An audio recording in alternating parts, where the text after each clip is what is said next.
Ustedes saben que el tema de lo paranormal me gusta. Es un tema que me tiene a mí como embebido, me tiene ahí envuelto porque quiero saber cosas, me gusta tomar detalles, me gusta saber experiencias.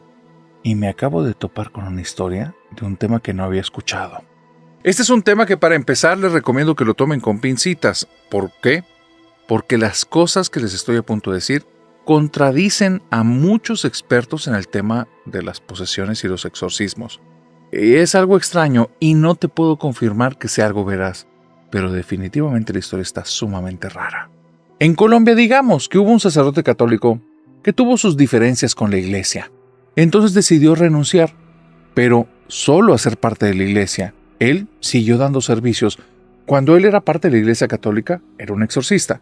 Y ahora que estaba fuera, comenzó a dar servicios de estudios paranormales y de exorcismos. El punto es que las experiencias que él dice tener son extrañas. Él abiertamente dice que varias de las cosas que él hace, inclusive están en contra de los parámetros o de los lineamientos que les marca el exorcismo católico, que él maneja otra forma, otra metodología, y se ha llevado experiencias muy extrañas y de eso te quiero hablar el día de hoy. Resulta que él habla que en sus diferentes momentos en los que ha dado este servicio de exorcismo, le ha tocado tener interacción con el espíritu que está dentro de la persona. Si no conoces el tema de exorcismo, prácticamente hablamos de una posesión. La posesión es cuando un espíritu, un alma, un ente, entra y toma control del cuerpo de una persona. La diferencia es que en la mayor parte de los casos se habla de que un ángel caído, un demonio, es el que está dentro de la persona. Pero él dice que no, que en la gran mayoría de los casos en los que él ha estado, se topa con las mismas brujas que están haciendo ese embrujo de posesión, que se ha topado con el alma de muertos, pero que hay un caso con el que se topó con algo muy extraño. Resulta que hay una mujer, que esta mujer forma parte de un culto cristiano. Ya tiene varios años en esto.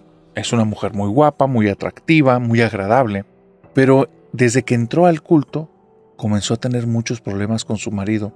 Tal vez porque ella se volvió como una persona que estaba tan dentro que en momentos parecía alguien fanática. Tal vez porque su esposo solo estaba dentro de ese culto por acompañarla y no seguía los acatamientos o los lineamientos que le marcaban y eso generaba diferencias.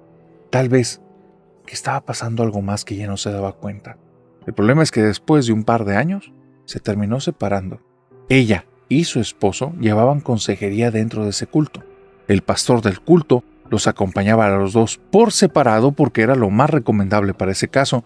Eso era lo que decía el pastor. A cada uno le daba sus consejos y recomendaciones, pero después de cierto tiempo, como te digo, ni eso funcionó. Se separan los dos y a partir de ese momento, la vida de esta mujer es sumamente miserable. Las cosas empiezan a ir para mal. Ella empieza a manifestar diferentes cosas extrañas y llega el momento en el que tiene la necesidad de salir de ese culto, de esa religión, de esa iglesia, porque hay algo ahí que no la deja avanzar, hay algo ahí que no la deja ser libre. Y no te estoy diciendo que todas las iglesias sean así ni que todos los cultos, pero en este caso, ella descubrió algo ahí que no estaba funcionando bien y no lo podía poner en palabras. Simplemente tenía la necesidad de buscar a otra persona que le ayudara con este tema de los exorcismos porque ella creía que estaba poseída. Cuando va con el sacerdote, con ese sacerdote que te digo, que antes era de la iglesia católica y después ya lo empezó a hacer esto fuera de la iglesia y bajo su metodología, comienza a hacer su proceso y al comenzar este proceso, la entidad dentro de la mujer se manifiesta.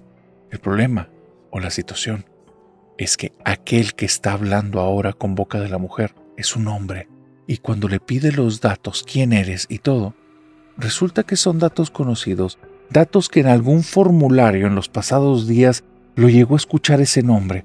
Así es que se pone a buscar los datos y descubre que lo que está dentro de la mujer es el espíritu del pastor, que parecía que el pastor practicaba brujería tras bambalinas y él se había enamorado de esta mujer y estaba haciendo todo un proceso para esclavizarla y tenerla como una súbdita de él.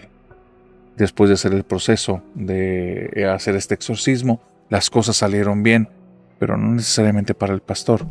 Ya no se acercaron más a ese lugar, pero dicen que poco a poco se diezmó esa congregación o ese culto o esa religión, porque parece que este era un pastor brujo.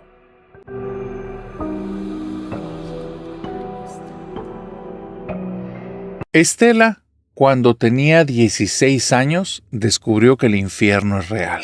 Le tocó vivirlo en carne propia y le tocó vivirlo de la manera más extraña que te puedas imaginar. Resulta que Estela, para esa edad, se había dado cuenta que ella tenía ciertas peculiaridades que hacían que no fuera la más popular. Ella lo admite y dice: narrador, yo tenía muchos problemas para controlar mi ira.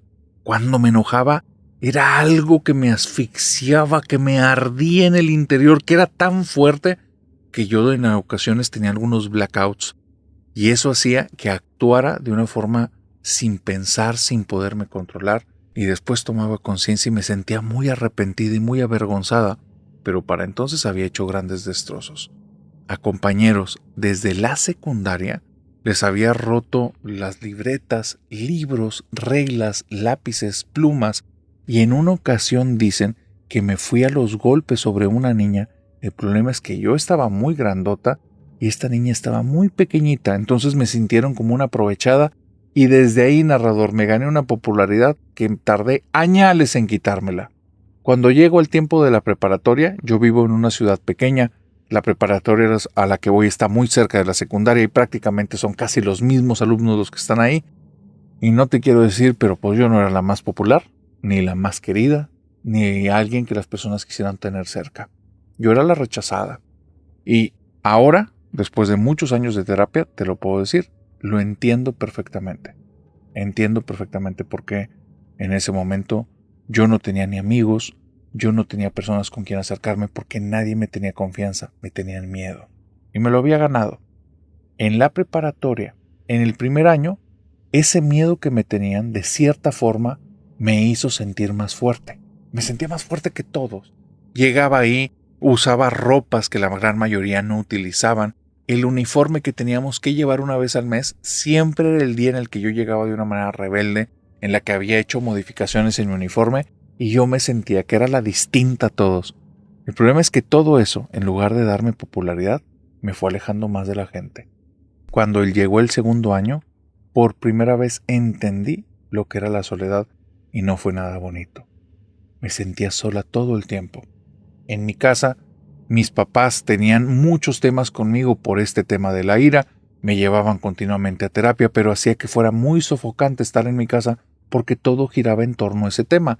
Hoy no hiciste daño, hoy no le hiciste nada a nadie, hoy sí te comportaste bien y estás pudiendo manejar tus emociones. Entonces era horrible hablar con mis papás, lo que me llevó también en la casa a nunca estar cerca de ellos. Y para ellos la única temática importante es que yo no dañara a personas y ya no tuviera estos arranques de ira. Y sí tenían razón, pero el problema es que realmente como era la única plática y yo no la quería tener, no se dieron cuenta que yo estaba viviendo momentos muy duros y me empecé a aislar.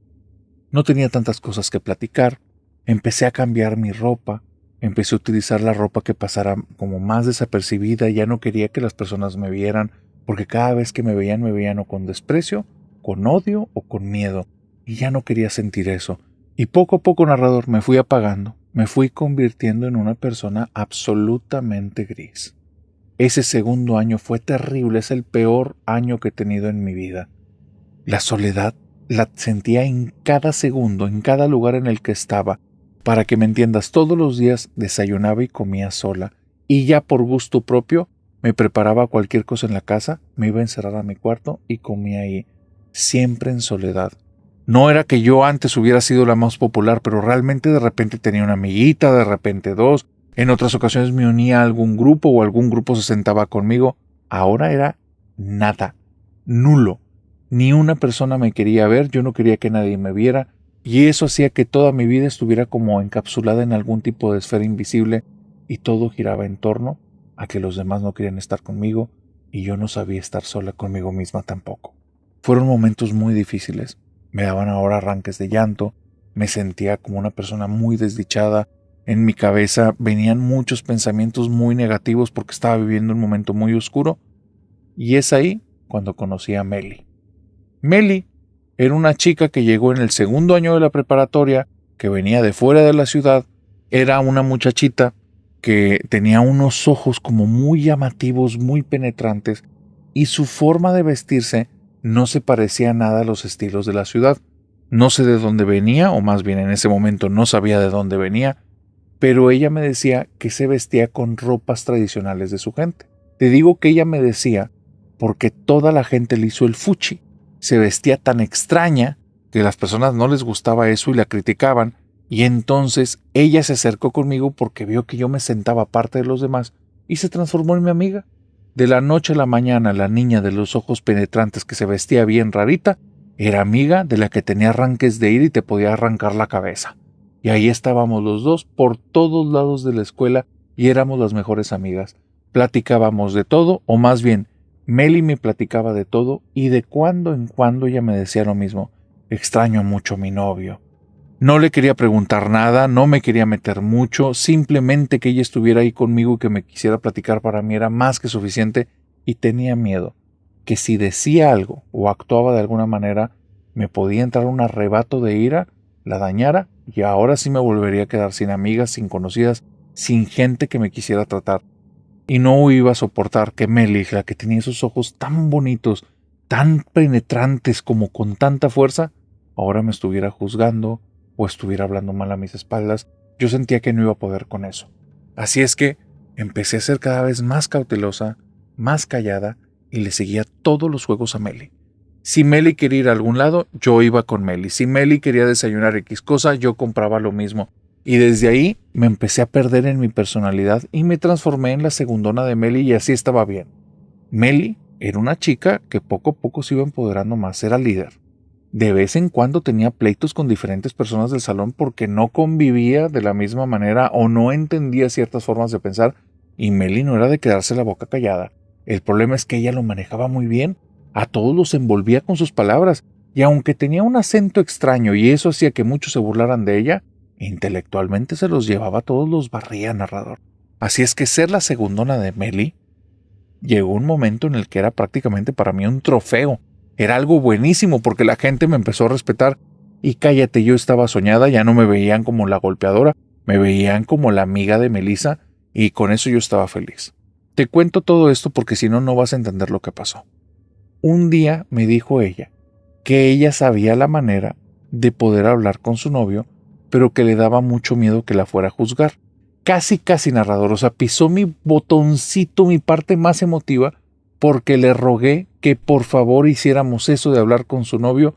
Yo creía que era hacer una llamada telefónica y creía que me iba a decir que la iba a hacer desde mi casa, y dije, que mis papás se enojen por una llamada de larga distancia es nada, porque ya tengo mucho tiempo sin arranques y ahora que me ven con una amiga van a estar muy contentos, no pasa nada. Así es que yo le dije, por favor, vamos a hablarle a tu novio, vamos a hablar con él, y le estuve rogando, narrador, porque era como una parte de mí que le quería decir a gritos, claro que no te voy a juzgar, si yo tengo miedo de que me juzgues, no te voy a juzgar nunca, Meli, siempre vas a ser mi amiga. Y eso, ese reaccionar sin, digamos, con tanto sosiego, de una manera tan cegada, de una forma en la que estaba tan emocionalmente desbordada que no pensé, hizo que ocurriera el peor evento que viví en mi vida. Resulta que Meli extrañaba mucho a su novio, no porque hubieran terminado la relación. Extrañaba mucho a su novio porque su novio había desaparecido. Desapareció 1 o 2 años atrás en circunstancias extrañas. Nadie sabía dónde estaba, pero de eso no me enteré en ese tiempo. Me enteré hasta que había una tabla de Ouija enfrente de mí y Meli me estaba diciendo instrucciones de cómo tenía que mover y qué cosas tenía que decir para contactar a su novio. Te vuelvo a decir, narrador, entiende por qué momento estaba pasando yo. Era la única persona que me hablaba. Estar con ella estaba haciendo que tuviera popularidad y tuviera aceptación, y esta chica era muy inteligente. Entonces para mí, hacer lo que ella decía era lo mejor, y fue el peor error de mi vida. Porque ahí estoy yo, en un cementerio, con Melissa a un lado. Melissa no la tengo a centímetros, la tengo a 3 metros de mí, y me está diciendo en voz media, para que yo la pueda escuchar pero que nadie más la escuche, empieza a decir estas oraciones y me las empieza a decir bajito. Las escucho, no te las voy a comentar, pero las empecé a decir, y Meli me dice, dilas más fuerte y pon tus manos en el triángulo. Entonces pongo las manos en el triángulo, volteo y le digo así, y me dice, concéntrate, deja de voltear a verme y nada más haz lo que te digo. Me empieza a decir que vuelvo a repetir las oraciones, me concentro en el triángulo y de repente yo siento donde la tabla vibra tantito, pero por ahí pasaba un tren y para mí esa era la situación. Y después poco a poco se empieza a mover el triángulo y ya no sé si soy yo o es Melissa o es algún truco, porque se empieza a mover cada vez más rápido y ella me empieza a decir que haga preguntas, me empieza a responder. Ni te quiero decir, narrador, que preguntamos, porque eran cosas que nada más de preguntarlas se me atoraban en la garganta, me daban miedo, no las quería expresar, pero Meli me presionaba y yo le seguía el juego. Después de que esa cosa con la que estábamos hablando nos da un nombre, yo digo el nombre que está poniendo letra por letra ahí en la tabla, se lo voy deletreando a Meli y cuando lo terminamos, Meli golpea con sus manos sus piernas 3 veces, sacude sus pies varias veces y después de sacudir todo el cuerpo y la cabeza, nada más voltea y me dice, no volvió a funcionar, adiós. Y se fue. Narrador, yo tenía miedo porque me sentía pegada a la tabla.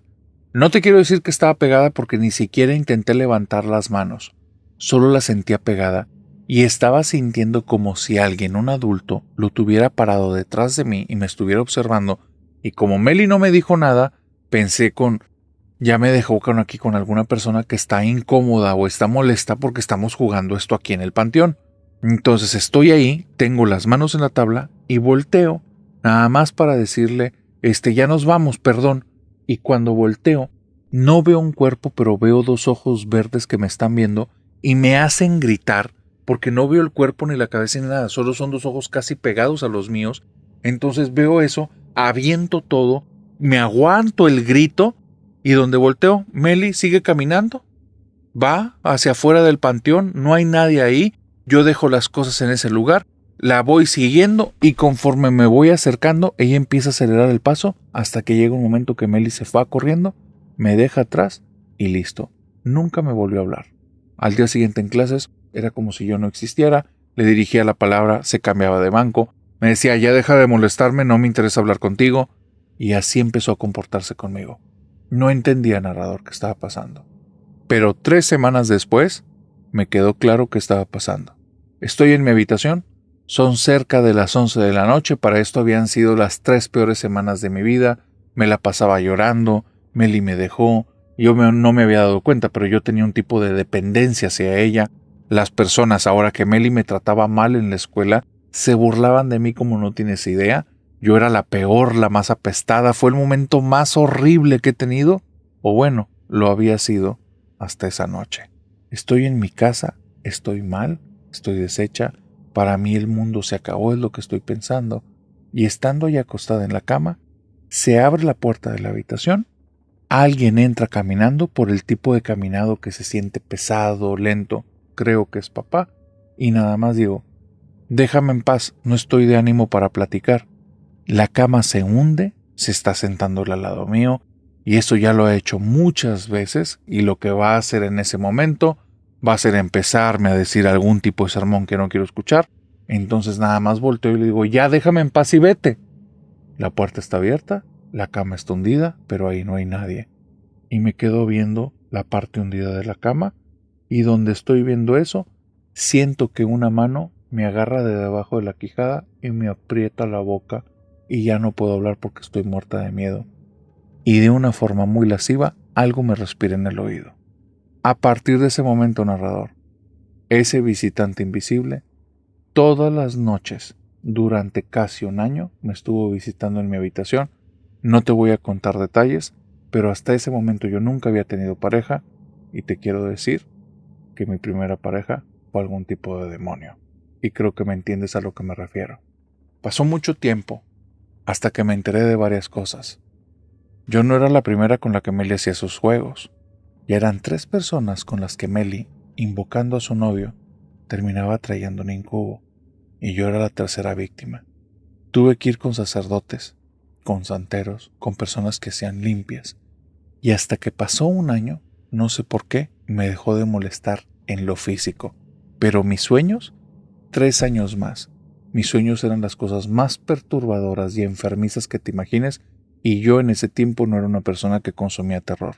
Aprendí a fortalecer mi carácter, aprendí a blindarme mentalmente, y esa cosa poco a poco la fui alejando hasta que el día de hoy, que ya soy una adulta, puedo decir, sí, desde mi perspectiva, desde lo que yo viví, los demonios incubos sí existen y son más reales de lo que crees.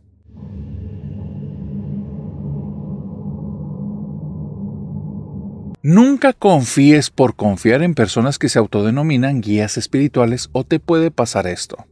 Resulta que Esmeralda hasta el día de hoy sigue cargando con las consecuencias de una etapa, digamos, curiosa de su vida.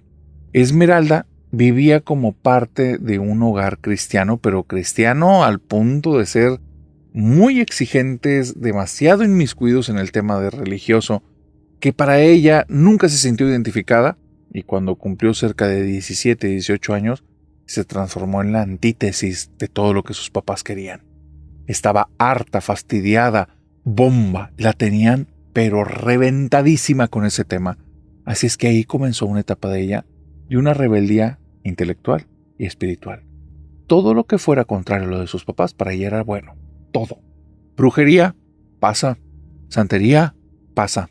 Hechicería, magia negra, de cualquier color, todo pasa. Entre más escandaloso fuera para papá y para mamá, Esmeralda, pero lo disfrutaba, era como si comiera la mejor comida del día, un manjar, algo que hacía que su sonrisa se fuera de oreja a oreja. Si veía que su mamá empezaba a decir oraciones o iba caminando con su papá y le decía vamos a rezar por nuestra hija, ella sabía que iba por el camino que quería, tener igual de hartos a sus papás. Honestamente, y me dice ella, yo no creía en nada espiritual, narrador. Para mí era darles en la torre. Ya me tenían harta y fastidiada. ¿Cómo tiene que ser? ¿Cómo se comporta una cristiana? ¿Cómo tienen que comportarse en esta casa los verdaderos hijos de Dios? Y yo estaba que no podía, porque los conocía. Y no eran personas perfectas ni mucho menos, eran seres humanos normales. Que sí, que tenían su creencia, está bien. Que tenían su fe, está bien. Pero hablaban con una autoridad y de una forma como tan déspota con los demás que yo no podía con eso. Así es que, pues, narrador, me metí, pero no te quiero decir a la sala, me fui a la cocina y después a las catacumbas que estaban debajo de la casa de todo el tema que tenga que ver con oscurantismo. Todo. Desde Wicca, santería, palo. Hay muchas cosas que me decían las personas, por ser mujer no puedes entrar. Pues buscaba libros, buscaba personas, buscaba pláticas, buscaba estar cerca de esos lugares. En más de una ocasión donde hubo reuniones de hechiceros, yo me quedaba en las afueras debajo de una ventana sentada de manera sigilosa escuchando todo lo que hacían adentro. Me había metido y estaba para darle con todo. Ropas, libros, todo lo que te imagines que podía ser escandaloso en la casa de mis papás estuvo ahí. Yo quería que sintieran que mi habitación prácticamente era entrar al infierno para que nunca entraran. Y mis papás, te lo voy a decir, narrador, me tenían ya miedo. Ya llegó un momento en el que no rezaban de mí, me evitaban, me sacaban la vuelta y cuando cumplí 22 me corrieron de la casa. En ese momento pasa algo muy fuerte dentro de mí, porque nunca creí que iban a hacer eso. Me decepcionaron, me hicieron enojar, me hicieron sentirme orgullosa de ellos también, porque lo estaban poniendo un alto, pero al mismo tiempo los odiaba, y los odiaba de una manera en la que no te lo puedo explicar. Sentía rabia y sentía coraje, y de repente me veías como una loca, que estaba fúrica y después soltaba una carcajada porque me acordaba algo de mamá o de papá, y no podía dejar de desvincular que eran papá y mamá. Así es que quise hacer algo que ya no me hiciera sentir tan loca, y empecé a buscar un mentor de hechicería. Una persona que realmente me enseñara de esos temas, porque para ese momento, como te digo, para mí nada más era la apariencia, hablar de estas cosas, tener objetos. No, ahora sí me iba a meter en serio. Y ahora sí mis papás se iban a arrepentir con su Diosito de haber traído una bruja a la vida. Y narrador, me metí. Pero te cuento todo esto, porque esto es una advertencia para todas las personas que estén como yo. No entren en ese camino, y menos si están así, como yo les estoy contando que entré. Frecuentando ciertos lugares, ciertas librerías y ciertas casas de personas, me topé con alguien que todos lo escuchaban y lo veían como un mentor, como una persona muy sabia que tenía como respuestas para todo. Así es que me acerco con él vamos a ponerle el nombre de Edgar. Y le digo, Edgar, ¿puedes por favor guiarme y enseñarme el camino de la magia? Y Edgar me dice, claro que sí. Lo primero que vamos a hacer es que te conozcas, porque el camino de la magia es conocerte. A partir de ahí, narrador, durante 6 meses, una lección por semana que me costaba un dineral y prácticamente yo ya estaba trabajando para pagarme alquiler, mal comer y pagarle a Edgar, empecé a ir a estas sesiones que lo único que hicieron fueron retorcerme mis ideas. Y entonces me decía, lo que tú entiendes que es bueno es malo, lo que tú entiendes que es malo es bueno, y eran puras lecciones de lógica muy retorcida que hacían que yo sintiera que hacerle el daño a los demás estaba bien, y hacerle bien a los demás era dañarlos. Y me retorció la cabeza. Ahorita lo veo bien porque ya pasaron muchos años, pero espérame, porque ese solo fue el inicio. Después de muchas lecciones que era yo poner un punto de vista, y él me lo contradecía y al final me convencía perfectamente porque era un tipo que sabía hablar muy bien, yo terminé retorciéndome mucho y empecé a convertirme en una persona ahora sí realmente oscura. Me alegraba cuando a las personas les iba mal. Cuando mis vecinos tenían un problema, ¡oh, Dios santo! Era algo rico, era algo realmente que se disfrutaba. Si veía a alguien llorar, pasarla mal, yo sentía que esas emociones que estaban viviendo eran vida. Y decía, qué bueno que está viviendo eso, y me alegraba por el daño de los demás. Estaba bien retorcida, narrador. Después de ese punto, Edgar me dice, ahora sí estás preparada, ya puedes darle espacio a conocer a tu guardián. Y me empieza a hablar acerca que vamos a hacer unos ritos que nos tenemos que poner de acuerdo, tanto él como su comunidad como yo, porque esto no es cualquier cosa. Vamos a invocar a mi guardián va a estar a partir de ahora conmigo, y mi guardián siempre va a estar ahí conmigo porque él y yo, digamos que nos vamos a unir de cierta manera. ¿De qué manera? Es algo que él no me puede explicar, es algo que va a ocurrir y yo le voy a explicar a él cómo nos unimos. Entonces yo estoy fascinada, quiero saber esto. Él me dice que el guardián me va a dar conocimiento, me va a dar fuerza, me va a dar claridad, pero por sobre todo va a hacer que esté arriba de las otras personas, que yo conozca cosas que ellos nunca van a conocer. Y eso hace que sepa que esté a 2 pasos más cerquita de ser la bruja que mis papás odiarían que fuera. Así es que yo estoy embelesada, quiero que ya venga ese momento del guardián. Nos ponemos de acuerdo en el día, en la hora. Me da todas las cosas que tengo que utilizar para hacer ritos en mi casa desde una semana antes, todos los días, pero yo, como si fuera una cuestión que está pendiendo de un hilo mi vida, no fallo jamás en hacer nada de las cosas que me dijo. Las hago creyendo desde el fondo de mi corazón, las hago con una fe, pero con una fe ciega absoluta que esto va a ser real. Y el día en el que quedamos de hacer el rito todos en conjunto, si sucede algo espantoso. Estoy en mi sala, estoy sentada, hay un sahumerio encendido desde muy temprano que ya ha sido cambiado la parte que se vuelve en humo casi 4 o 5 veces en ese día. La sensación del lugar es como si fuera de una limpieza, entre comillas, pero no es una limpieza, es una nada, es un vacío. Es como si hubiera desprotegido el lugar de toda energía, si le hubiera quitado cualquier cosa que estuviera ahí y hubiera dejado un hueco, un huevo vacío. Es lo más que te puedo decir. De repente, esa sensación como de una barrera frágil entre yo y eso algo más que yo creo que es el guardián, se empieza a resquebrajar. En el momento en el que se abren, siento no 10, no 100, sino miles de ojos en todas las direcciones observándome, y siento que hay algo que está entrando en la habitación que es más grande que todo el edificio de departamentos en el que vivo. Narrador, esto que te estoy diciendo ocurrió así. Yo siento que esa cosa está en un limbo, en otro universo, en otro lugar, en otro estado de existencia, y está empezando a entrar acá donde yo existo. Y conforme siento que se va acercando y va entrando y va estando en mi presencia, me voy dando cuenta de 2 cosas. Una, que esa cosa no es buena.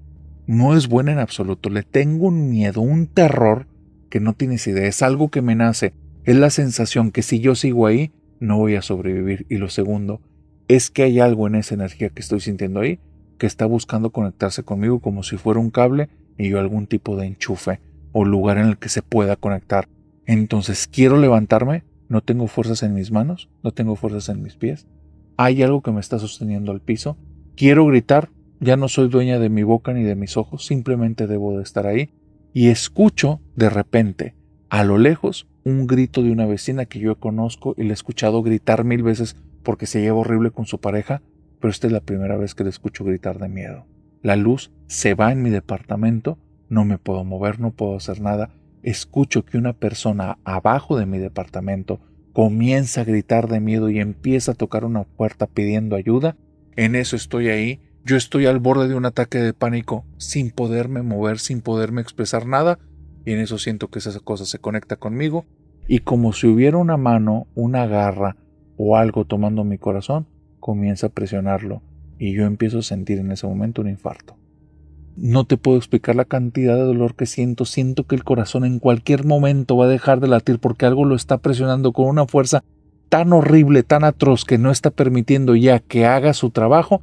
Y en eso siento que me voy a desmayar y todo regresa a la normalidad y sigo escuchando a mi vecina gritando y a la persona abajo pidiendo ayuda.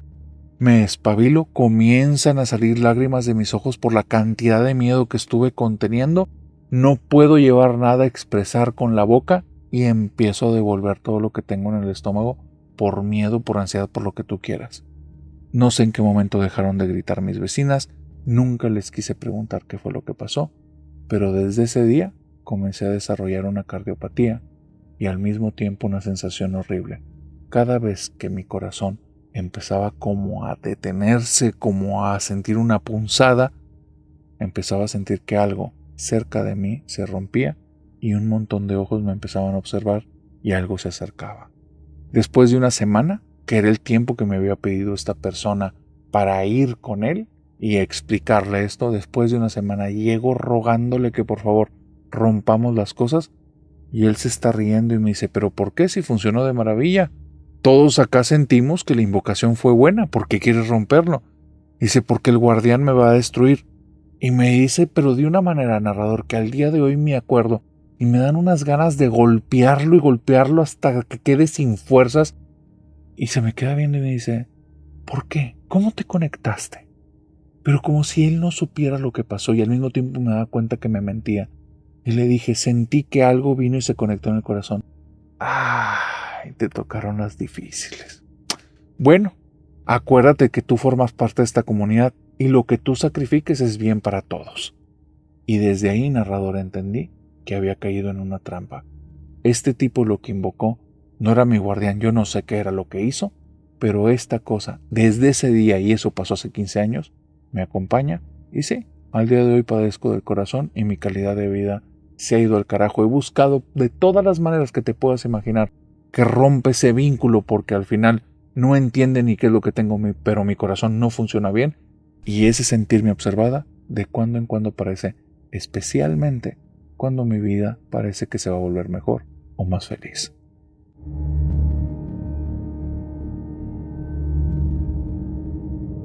Ten mucho cuidado con las cosas que deseas, porque dicen que en los detalles es donde entra el diablo.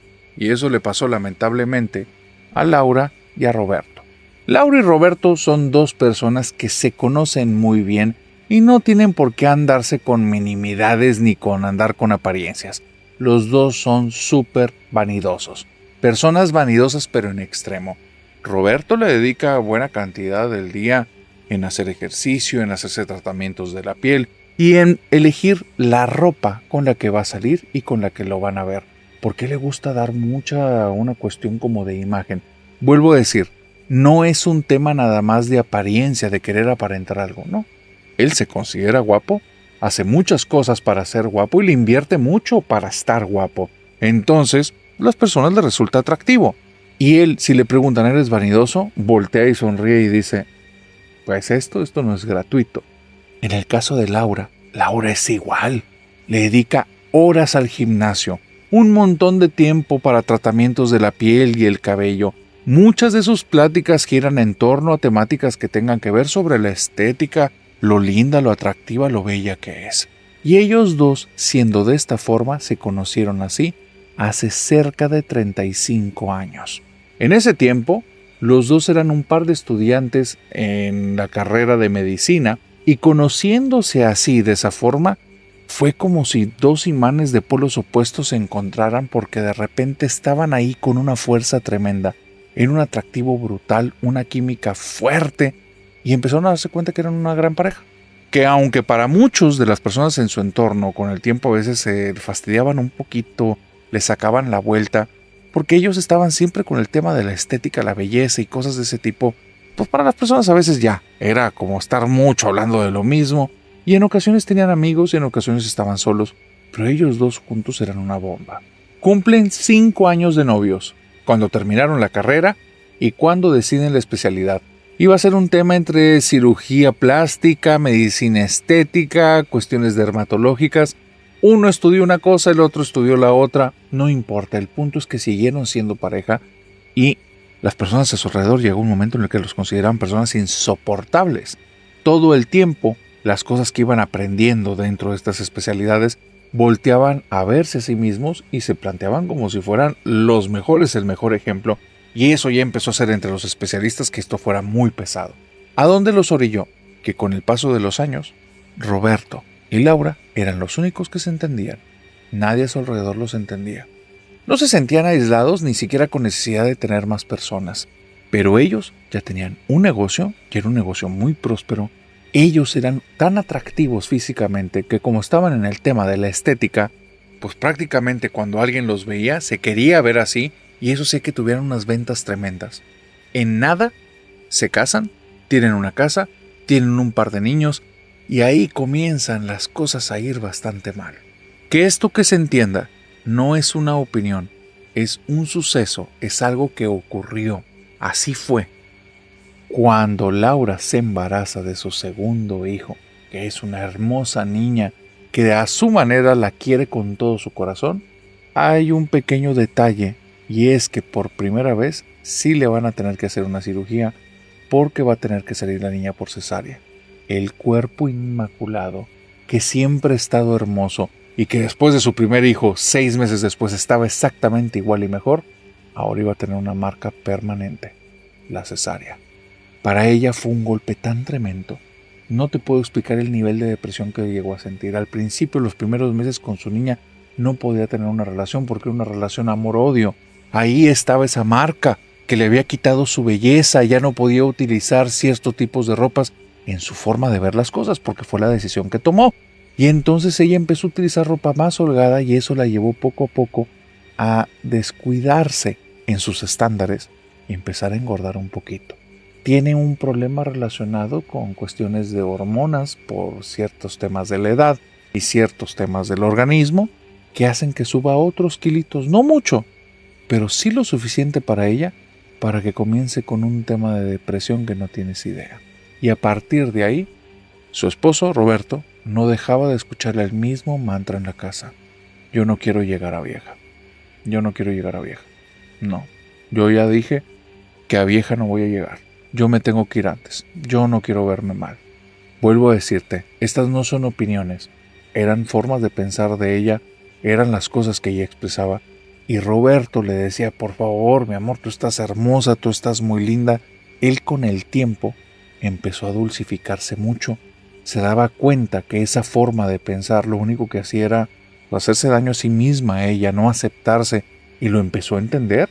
Y él empezó a dulcificarse bastante, empezó a ser más cercano con los hijos, más cercano con su esposa. Y su esposa parecía que esa cercanía solo le causaba rechazo. Ya no tenían momentos ellos de intimidad, la química se había perdido y los años empiezan a avanzar de una manera un poquito más atropellada. Ella llega a un momento en el que está tan mal consigo misma que decide que ya no va a trabajar.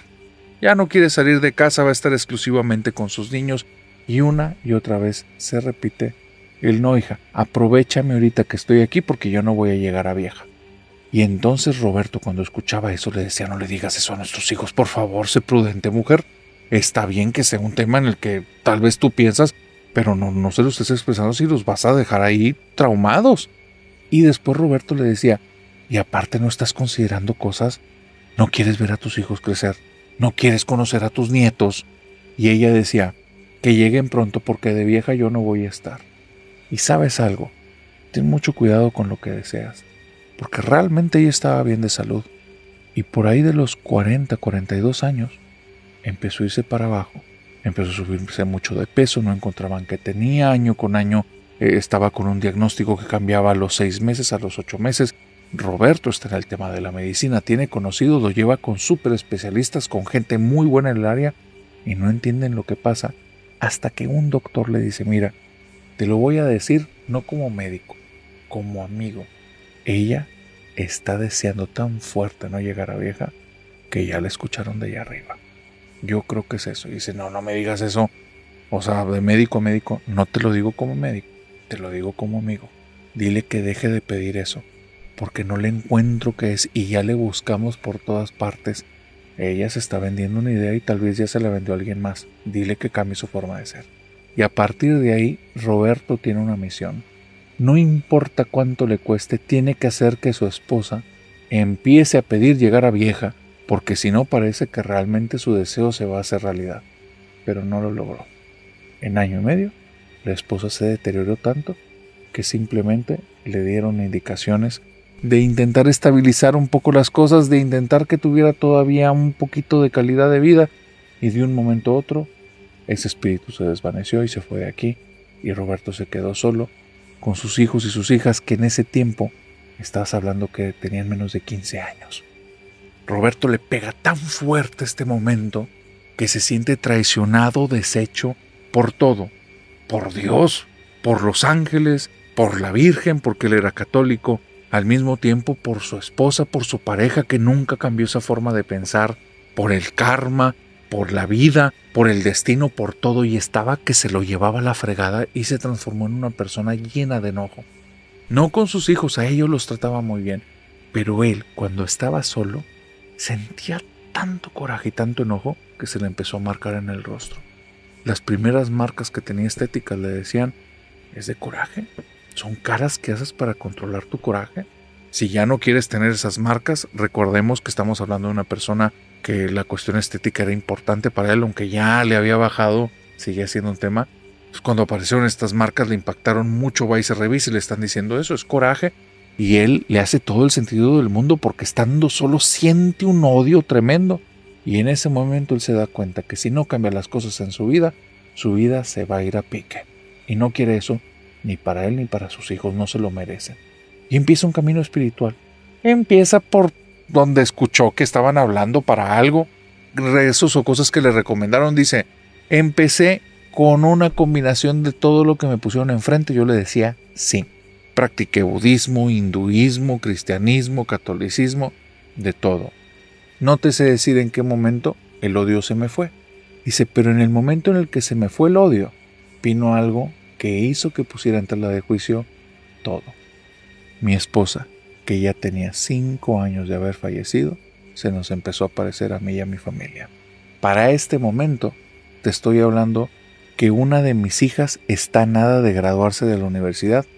Mi esposa vio cuando ella estaba eligiendo la carrera. Nunca vio que ella entrara, pero está a punto de la graduación y justo cuando estamos preparando temas para esa cuestión de la graduación, la vemos reflejada en un espejo de la cocina. Mi hijo pegó el grito en el cielo, papá, ¿y esta mamá? Yo me acerco a donde me está diciendo eso, yo no creo en esas cosas, y donde me acerco le digo, mira, aquí no hay nada, está el perfume de ella, narrador. Y entonces yo le digo a mis hijos, nos estamos haciendo de ideas, no quiero que enfaticen eso, los mando a dormir, y cuando están dormidos me voy para la sala y le empiezo a decir, no nos hagas esto, no seas gacha. O sea, tú te quisiste ir, pero pues ahora estamos nosotros, ya descansa. No le saques sustos a nuestros hijos. Yo te dije que ibas a querer ver a tus hijos crecer, que ibas a querer a tus nietos. Fue tu decisión. Entonces, por favor, déjanos, no nos estés sacando sustos. Y narrador, pues como esta señora era en vida, ella ya se había metido una idea y ahora me empezaban a reportar mis hijos. Oye, papá, me estaba bañando y se me hizo que mamá se asomó por el baño. Y yo, ¿pero cómo? Sí, estoy seguro que la vi que se asomó y se salió. Y salí a buscar y pues bueno, el cuarto seguía cerrado y nada. Pero papá, pues mamá se asomó, yo la vi. O sea, nunca me había pasado eso. Y después mi hija con lo de la graduación, que ella quería llevarse un vestido, salía del cuarto para que yo fuera a verlo. Y cuando entramos el vestido no estaba echado debajo de la cama, como que a su mamá no le gustó. Porque la señora no lo quería. Inventado vestido y lo arrugaba, aparecía en otras partes, se desaparecía. Hasta que ya yo iba a esa zona de la sala donde la vimos la primera vez. Decía, déjale en paz. Mínimo ponle algo que te guste. Pero la pobre niña está ya a punto de graduarse y tú estás friegue y friegue, déjala en paz. Y al día siguiente, narrador, después de que sale de bañarse, encuentra un vestido de los que tenía en sus cajones, pero uno viejito. Uno que mi esposa le había elegido muchos años antes para una fiesta que ya ni le quedaba. Y está ahí arriba de la cama. Y ya nada más voy a la sala. Y le digo, mujer, carajo, por una vez sé prudente, aunque ya no sea en vida. Mi hija se vistió como quería. Tomamos fotografías. Yo esperaba que no me apareciera ahí mi esposa porque dije, ¿qué voy a hacer? Pero desde ese día, cada vez que hay celebraciones, empieza a ver el perfume de mi esposa en la casa, empieza a ver sensaciones de presencia de ella. Mi hija, para que te hagas una idea, al día de hoy tiene 37 años. Esto pasó hace muy buen tiempo. Yo ya hice mi vida con otra persona. Esto fue hace mucho, mucho tiempo. Pero de vez en cuando me hablan mis hijos y me dicen, oye, mamá me vino a visitar. Y es que sabes algo, narrador, hay que tener cuidado con lo que deseamos, a veces no dimensionamos. Yo sé que mi esposa se quedó con muchas ganas, pero se dio cuenta hasta después de que pasó de esta vida.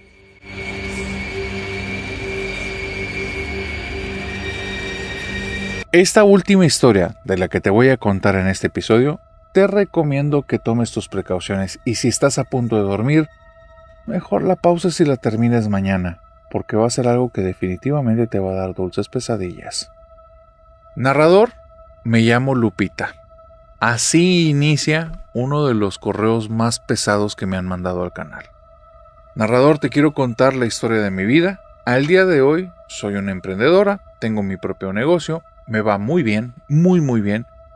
Pero quiero decirte, te voy a confesar algo que nunca le he dicho a nadie porque nadie sabe esta historia. Y, eso es más que obvio, Lupita no es mi nombre real.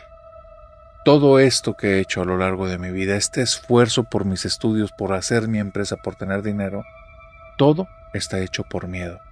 Todo esto lo estoy haciendo porque no hay poder en el mundo que me obligue a volver a vivir lo que tuve que pasar cuando tenía 7 años.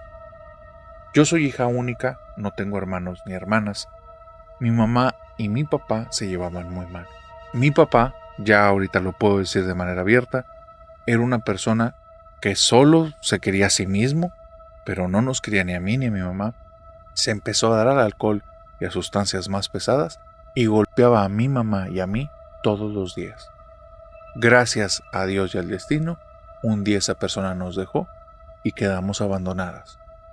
Gracias a que nos dejó, empezamos a valorar las cosas realmente importantes en la vida. La salud, el no estar amenazadas todos los días, el no estar temiendo por tu vida, nos dimos cuenta que era la parte más importante. Que ya no tuviéramos ni para comer, que no tuviéramos para la renta, eso se podía solucionar. Andar por ahí, con el brazo lastimado, con la cara toda moretonada y con la posibilidad de que no amanezcas al día siguiente si al hombre se le pasa la mano, eso no queremos volver a vivir. Por eso, narrador, aunque yo en ese tiempo estaba muy pequeñito y tenía alrededor de 5 y medio, 6 años, yo estaba ahí para apoyar a mamá. Y mamá y yo éramos uña y mugre, éramos mejores amigas. Y mamá estaba buscando, como no tienes idea, trabajo. Y habló con el rentero sabía la situación que pasábamos. Nos empezó a dar prórrogas hasta que llegó un momento en el que nos dijo, es que yo también necesito el dinero de la renta. Te doy un mes más. Si en ese mes no me puedes empezar a pagar, por favor ve buscando un lugar porque te voy a pedir que desocupes. Y narrador, mi mamá estaba como loca. Buscaba por todos lados, ella hacía pequeños trabajitos, se iba tocando de casa en casa, le barro aquí, le hago alguna limpieza, no conoce a alguien que esté buscando una muchacha. Mi mamá no había estudiado, así es que mira, lo que la pusieran a hacer ella le entraba. Había situaciones que le habían ofrecido que ella no se quería prestar para eso, creo que me puedes entender, porque era una mujer atractiva, pero ella no quería eso porque quería que, de alguna manera, ella y yo tuviéramos un vínculo y tenía mucho miedo porque había escuchado muchas historias que si iba por ese camino tal vez un día no iba a regresar a casa y no me quería dejar sola. Así es que mamá se dedicaba a puros trabajos, puras cosas pesadas. Le aprendió albañilería, carpintería. Mi mamá te hacía de todo. Fue la primera electricista mujer que yo llegué a conocer y que muchas personas llegaron a conocer. Porque ella decía, no, si tiene un corto yo le ayudo, yo le hago. Le aprendía de todo, narrador, porque se le pegaba a la gente que sabía. De ahí aprendí a 2, 3 chambas y ahí las hacía. El tema es que de ahí yo tuve un gran ejemplo de vida. Que no me dé vergüenza, que no me dé miedo, las cosas van para adelante. Así es que con ese ejemplo de vida, cuando mamá se iba a trabajar, yo me salía y me iba a tocar a los vecinos a ver si había alguien que nos podía recibir. En los departamentos no hubo ni una persona que me hiciera caso. La realidad es que fueron 2 personas las que me abrieron la puerta, las demás probablemente estaban trabajando y esas 2 nada más me dijeron como que no hay espacio aquí para más. Eran familias grandes también, yo lo entiendo, no me lo tomé personal y eso lo que me hizo fue que al día siguiente fuera a tocar a más casas y a más casas y me brinqué la cuadra de enfrente y de repente, narrador, a 2 cuadras de la casa, un par de semanas después, encuentro una casa grandota, una señora bien linda, bien amorosa, ya mayor, toda canosa, que va caminando bien lindo, que se presentó como la señora Coco, y ella me dice que con todo el gusto del mundo nos puede recibir a mí y a mi mamá, pero le digo, oiga, pero no le vaya a decir a mi mamá otra cosa que no es. No tenemos dinero para pagarle. Usted nos va a tener que pagar que estemos aquí. Y la señora se empieza a reír y me dice, sí, dile a tu mamá que aquí está bien, que yo les voy a pagar para que estén aquí. Y ese día le cuento a mi mamá y mi mamá me empieza a decir, ¿y eso lo soñaste o qué, mija? Y le digo que no, mamá, que te he estado buscando lugares para que nos vayamos a vivir y la señora Coco nos va a recibir. Y dice, ahora nos va a recibir el Coco, hija. Y donde me dijo eso, narrador, por primera vez entendí lo que era sentirse ofendida. Porque me le quedo viendo y le digo, a ver señora, si no le estoy diciendo chistes, mañana vamos a ir con Coco y ya. Y entonces mi mamá dice, oh, está bien, está bien. Y muy risueña al día siguiente me acompaña, creía que ese lugar no existía y donde nos recibe la señora Coco, mi mamá está encantada, pero al mismo tiempo tiene miedo. Las 2 semanas pasadas su hija, sin que ella se dé cuenta, se ha estado saliendo de la casa, ha estado andando por los barrios de ahí, que los barrios de ahí no son barrios muy tranquilos que digamos, y ha estado pidiendo de puerta en puerta que nos den asilo. Se rompió en llanto cuando salimos de la casa de doña Coco. Quedamos en que si íbamos a ir a vivir ahí, doña Coco no nos iba a dar dinero, nos iba a dar de comer y le iba a permitir a mi mamá un espacio como tranquilo para que yo estuviera mientras ella estaba buscando sus trabajos y aprendiendo. Y narrador, a veces no todo lo que brilla es oro, porque en la casa de doña Coco yo conocí que hay cosas más malas que las que te quieren quitar la vida. La casa de doña Coco, para que te des una idea, no tenía cochera. Pero abajo, si tú pusieras puertas de entrada para una casa, fácilmente le cabían unas 5 o unas 6. Era una casona. Tenía un segundo piso y tenía un ático. La casona se veía vieja, la pintura se veía donde se estaba separando de las paredes. Por dentro era una casa que estaba limpia, ligeramente descuidada el tema de pintura, pero tenía algo. Cuando fui la primera vez, no lo sentí. Cuando fui con mi mamá, yo estaba maravillada y para mí ahí era una casa de hadas. Ahora, estando tranquilamente ahí y buscando cómo acomodarnos, esa casa tenía una vibra horrible y parecía embrujada. No era que le faltaran lo de las paredes, no era que había algunas telarañas, no era que varias de las habitaciones tenían puros muebles viejos de sabrá Dios cuándo. No, era algo más. Era la sensación que alguien más, aparte de Coco, vivía en esa casa. Era una sensación que de repente cuando entrabas en una habitación, encendías con estos botones que se subían con fuerza y se escuchaba un clic y se tardaba en que se encendiera el foco. Cuando entrabas en esas habitaciones y hacías eso, ahí a veces sentías que alguien caminaba y se paraba al lado del tuyo. Y yo lo noté no nada más en mí, porque mi mamá también volteaba y yo lo había sentido del mismo lado. No le decía nada. A caballo regalado, narrador, no se le ven defectos, no se le ven detalles, y esta casa iba a ser un milagro, y si teníamos allá acompañantes invisibles, no pasa nada, mamá, no te preocupes. Y le empecé a decir cosas bonitas a mamá. Mamá, mira, esta va a ser mi cama y esta va a ser mi habitación. La cama era un catre, narrador, feo como la fregada, duro como no te imaginas, incómodo como nunca lo había sentido en mi vida, y eso que la cama de mi otra casa no era ninguna cama king size. Pero esto era prácticamente acostarte en el piso que hiciera ruido. Pero mira, narrador, vuelvo a decir, yo quería darle tranquilidad a mi mamá. Fui, me acomodé, me acosté, me di cuenta que el catre estaba todo lleno de polvo y aún así hice como si no pasara nada. Me tapé con una de las mantitas que llevábamos y me hice la dormida. De repente volteo y veo que mi mamá nada más me está viendo sonriendo, se sale de ahí y ahí me doy cuenta que las cosas en esa casa van a estar mal, porque ella se sale y como 10 segundos después veo una sombra que sale detrás de la puerta y se va siguiendo a mi mamá y yo me quedo espantada, pero mejor no le digo nada a mamá, no quiero que pase un mal momento.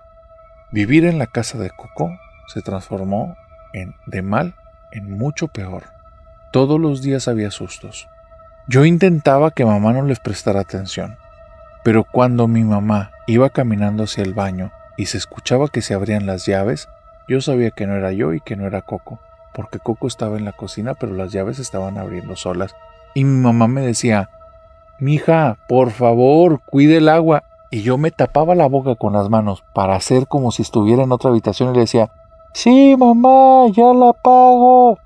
Y me salía corriendo, narrador, lo más sigilosa que podía. Me metía al baño y cerraba las llaves de ahí sabiendo que nadie las abrió. Me hacía mensa.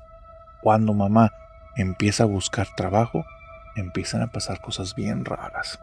De repente Coco está en alguna de las habitaciones, estoy segura porque pasé por ahí y la vi sentada en el borde de la cama y después me la topo enfrente en el pasillo. Y esas cosas no se sienten bonitas, narrador, y menos cuando eres una niña. Así es que yo lo único que hacía era la idea de me voy a hacer amiga de los fantasmas. Así es que si vi a Coco sentada y después la vi caminando y no hay manera que eso pueda hacer, a las dos la saludaba y le decía hola Coco y después hola Coco y yo seguía como si no pasara nada. Decía, si Coco no se enoja conmigo, ya sea una o la otra, aquí las cosas no se van a poner peor. Pero no logré que Coco no se enojara conmigo, narrador. De repente Coco, de forma muy extraña, se bajaba como arrastrándose de la cama y empezaba a caminar como a 4 patas en los pasillos. Yo creía que era algún tipo de juego extraño y le empezaba a decir, Coco, se va a lastimar, Coco, quiere que le ayude. Y nada más escuchaba que le tronaba algún huesito y ese sonido a mí me ponía la piel de gallina y le decía, Coco, voy a ir por una almohadita para que mejor nos pongamos a jugar a otra cosa. Y me metía en mi cuarto y cerraba la puerta. Y escuchaba cómo poco a poco se venía ella caminando con las piernas, las rodillas, los brazos, como arrastrándose y moviéndose a mi cuarto. Me daba un miedo que no te puedo explicar. Cada vez que llegaba mamá, Coco nunca hablaba de nada de eso, nunca había prestado atención en las sombras, en los ruidos ni en nada. Y mira, yo ahí andaba en la casa y a mi mamá prefería no decirle nada. En una ocasión que no bajé a desayunar con mamá, mi mamá salió muy temprano. Yo bajo a desayunar, es cerca de mediodía. Coco está sentada en la mesa, tiene las manos arriba de la mesa, la boca está abierta y está volteando al techo, pero suena como si un niño estuviera cantando desde adentro de su garganta. No me iba a asomar a ver si tenía un niño pequeño en su garganta, narrador. Lo que hice fue nada más darme media vuelta y regresarme a mi habitación. Coco parecía que tenía algo, porque en muchas ocasiones se iba subiendo a la parte del ático y ahí era la única zona de la casa que nos prohibió que subiera porque era una parte en la que su esposo la tenía con mucho cariño y ahí guardaba muchos recuerdos. Cada vez que ella se subía ahí, la casa se sentía horrible, se sentía como si desde arriba bajaran personas, anduvieran caminando en los pasillos. Yo iba y me encerraba en mi cuarto y escuchaba a Coco cantar, o a ese niño que cantaba, pero ahora ya no era un niño, eran varias voces, a veces la de Coco, a veces la de un señor, y después yo sabía que andaba por la casa porque esos cantos sonaban que iban y venían y siempre se terminaban parando fuera de mi puerta y me empezaba a rasguñar la puerta. Narrador, nunca quise saber qué era lo que pasó. Cuando mi mamá le empezó a ir un poquito mejor, yo le empecé a meter una idea en la cabeza. Mamá, vámonos de aquí, yo creo que ya estamos incomodando a Coco. Y me decía, ¿te dijo algo? No, mamá, no me dijo nada, pero ya se nota que le estamos incomodando. No hay que incomodarla, ella ha sido bien buena con nosotros. Y después como de 6 meses, narrador, de todo el tiempo de estar escuchando esas cosas raras en la casa, ver sombras, ver esta mujer que se comportaba de manera demasiado extraña, un día nos fuimos y en ese momento, cuando nos despedimos de ella, lo que vi me dejó fría. Yo me despido de Coco de beso, Coco me da un abrazo y cuando me deja el abrazo, ella me aleja un poquito de ella y veo sus ojos, como son los ojos normales que he visto de ella, se vuelven totalmente negros y vuelven a regresar a la normalidad y sonríe. Y narrador, ahí entiendo que tal vez ella y esa cosa que sentíamos en la casa podían ser el mismo. Y ella, todos esos comportamientos raros, eran esa cosa cuando estaba dentro de ella, pero parecía que lo podía controlar. Nunca quise saber qué era lo que pasaba, nunca investigué de eso. Me esforcé desde pequeñita en sacar muy buenas calificaciones. Después empecé a entender el tema de negocios, vi las personas que nunca andaban dependiendo de los demás. Me hice emprendedora y al día de hoy te lo puedo decir directo, todo ha sido por miedo. Jamás quiero volver a regresar a una casa donde Coco me esté persiguiendo.